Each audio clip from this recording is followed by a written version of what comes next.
আপনাদের সঙ্গে আছি এস আজাদ, ঢাকার গণমাধ্যম কর্মী। দেখুন, জুলাই সনদ বাস্তবায়ন নিয়ে বিএনপি, এনসিপি এবং জামায়াত ইসলামের মধ্যে মতভিন্নতা রয়েছে।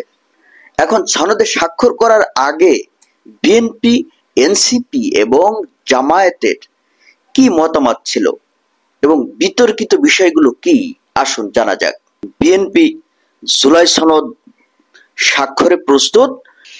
এখন এই ব্যাপারে বিএনপির স্থায়ী কমিটির সদস্য সালাউদ্দিন আহমেদ বৈঠকে কথা বলেছিলেন। তিনি মত প্রকাশ করেছেন যে গণভোট আগে না পরে এটি জাতীয় সনদের বিষয় নয়, বাস্তবায়নের জন্য ঐকমত্য কমিশন সরকারের কাছে সুপারিশ দেবে।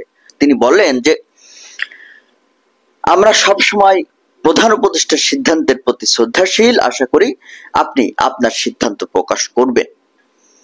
এরপরে প্রধান উপদেষ্টার উদ্দেশ্যে সালাউদ্দিন আহমেদ বলেন যে আমাদের কন্টিনিউয়াস সমর্থন আপনার প্রতি ছিল, এখনো থাকবে, তবে এই সমর্থন সীমাহীন নয়।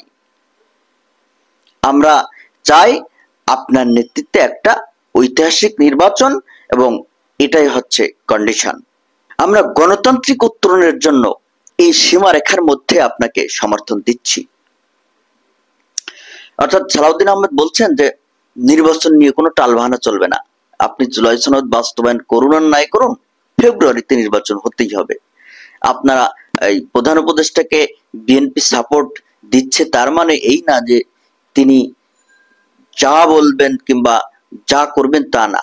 গণতান্ত্রিক উত্তরণের জন্য, নির্বাচনের জন্য বিএনপি প্রধান উপদেষ্টাকে সাপোর্ট দিচ্ছে, এর বাইরে গেলে কিন্তু সাপোর্ট দিবে না, এরকম একটা প্রচ্ছন্ন হুমকি কিন্তু সালাউদ্দিন আহমেদ দিয়েছেন। সালাউদ্দিন আহমেদ প্রধান উপদেষ্টাকে কিছু উপদেশও দিয়েছেন। তিনি প্রধান উপদেষ্টাকে বলেন যাতে বাংলাদেশের সকল অর্গানের ব্যালেন্স থাকে, অর্থাৎ সব অঙ্গের মধ্যে ভারসাম্য থাকে, সেই চেষ্টা আপনাকে করতে হবে মাননীয় প্রধান উপদেষ্টা।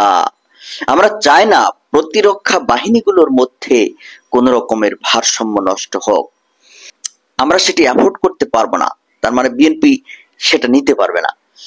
আমরা চাই আপনার সাথে প্রতিরক্ষা বাহিনীর সুসম্পর্ক বজায় থাকুক, রাষ্ট্র একটা ব্যালেন্স অবস্থায় থাকতে হবে। আমরা নির্বাচন সামনে রেখে কোন রকমের ঝুঁকির মধ্যে যেতে চাই না, যেতে পারবো না।